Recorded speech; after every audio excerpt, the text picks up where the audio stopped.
Hey, I'm Iman, and today we're going to be talking about ABS brakes, what they are and why they make your car safer. And we're also going to sprinkle in a little bit of physics along the way, just so we can understand what's going on. So, let's get started. ABS braking is a system. It stands for anti-lock brake system, and it's standard on all cars from about the 2000s onwards. Now, what is ABS and why does it make a vehicle safer?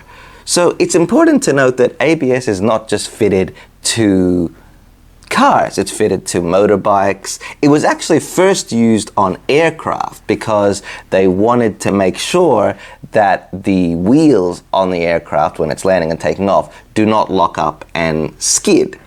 So ABS is designed to stop the wheel from locking up or skidding during heavy braking.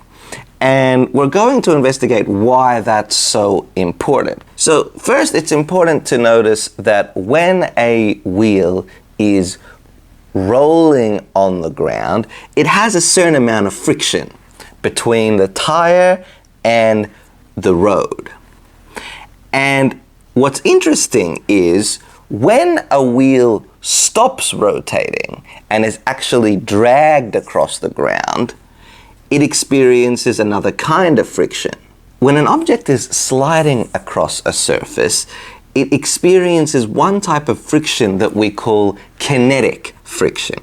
But when an object is just stationary on a surface and we try and move that object, it experiences another kind of friction that we call static friction. It turns out that static friction is actually greater in most scenarios than kinetic friction.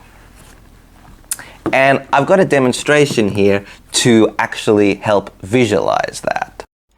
Alright, so what I've got here is a cup of water, a string which is attached to the cup that's hanging off the table, and at the bottom I have a weight. So this is a stapler hanging down here. So if I adjust the amount of water in that cup, then I can get it to just perch perfectly on the table as is without moving like it is now. So this is an example of static friction, and then I'm gonna now show you kinetic friction. So in this condition, the friction is static. This cup has not moved yet. So there's an amount of friction holding it into place. Now, if I overcome that amount of friction by pushing it, it will start to move and it will continue moving. And that friction, when it's moving, is now lower. Hence, the same weight is able to continue moving it. And that friction is kinetic friction. Now, there are some complicated reasons why the kinetic friction is in fact lower than static friction, but we can think about it like the surface, if we look at it microscopically, is actually many divots and rivets like mountains rubbing together. And so when we start moving past, we can't get cohesion between the surfaces. So the friction is less. Okay, so I put this scooter up on the table so I can demonstrate another really important point of why it's important to stop the wheel from locking up. So here I can see that when I turn this wheel, then the scooter is going to turn with it, okay? So that's normal. In any direction I turn, the scooter too is going to move with it because the wheel is rolling and the ground is moving underneath it, and that friction is there, so we get normal, steady turning. However, if I lock the wheel up so it cannot turn, then when I push the scooter, it doesn't actually matter which direction the wheel is in, whatever direction the vehicle was going and where that push is coming from is where the vehicle is going to go. So in this case, straight. It's going to keep going straight if it was going straight, because I've locked up the wheel and now there's no traction. There's no traction to command the vehicle to go which direction I want it to. So when the wheel locks up or skids, you do not have directionality anymore. It doesn't matter where you turn your steering wheel. If this wheel is not rotating, then you cannot steer. And that is an issue. Now, the reason this is also more important on the front wheel is because of what we learned in the previous video. When we apply the brakes, because of torque and center of gravity, there's actually more force down on the vehicle. And that's why more force is applied to the front brakes to stop the vehicle, because the back brakes are not getting much down force when the brakes are applied. So there's more effect, more stopping power when you apply the brakes on the front wheels.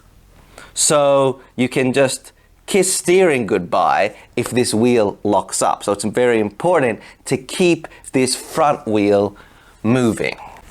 And by the way, there's a little trick that I learned from some people in the towing industry, that if a tow truck driver is trying to take a car up onto the platform of the tow truck, if for whatever reason the steering in that car is broken, so it can just turn either way it wants to, or if the wheels are turned and the keys are missing, so you can't actually, the steering wheel is locked, you can't turn it.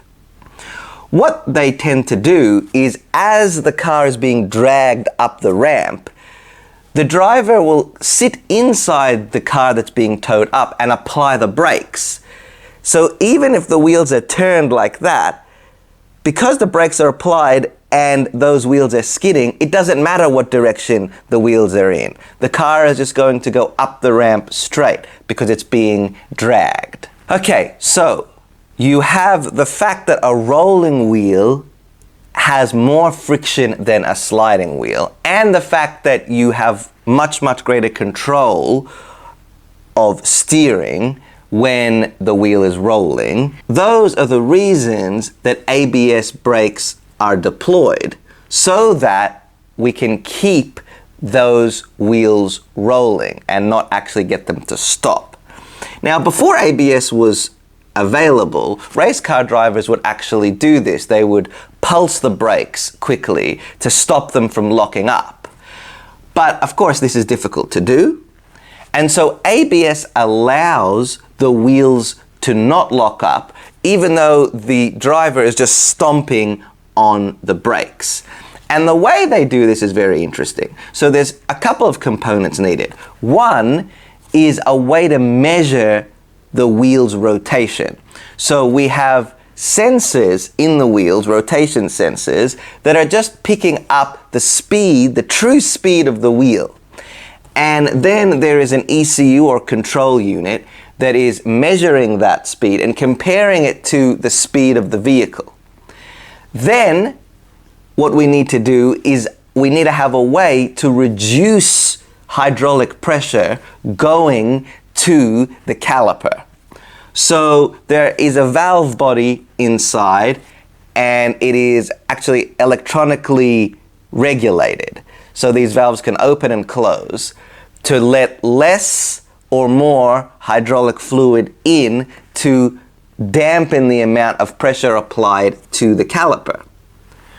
So when you're driving, this computer is monitoring the speed of the wheels, and if it detects when you're pressing the brakes that one wheel is starting to slow down and almost about to stop, it will reduce the pressure on that caliper, on that brake, and allow it to rotate so that it does not lock up.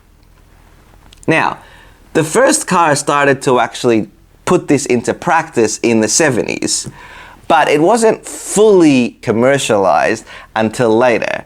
And then, of course, when data was revealed that, yes, a lot of accidents happen because people lose control of the car, then they started mandating this ABS system to be put onto vehicles. Some of these brakes can pulse and cycle 15 or so times per second. So much faster than a human could be able to respond. So you slam on the brakes and the brakes are actually pulsing and measuring and making sure the vehicle doesn't come to an ultimate stop. Now, there are scenarios where ABS does result in an actual longer total stopping time.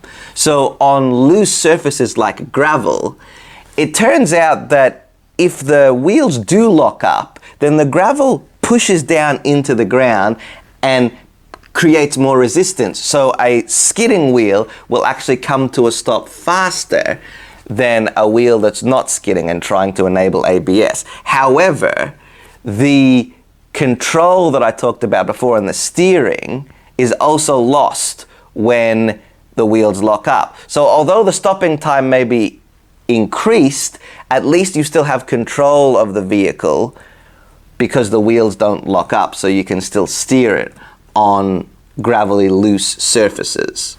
Alright, so next time you jump into a car, a bus, or a plane, rest assured that there is an ABS system on there to ensure that your trip is safe. So that's all we have for today. Remember, dream big and make it happen.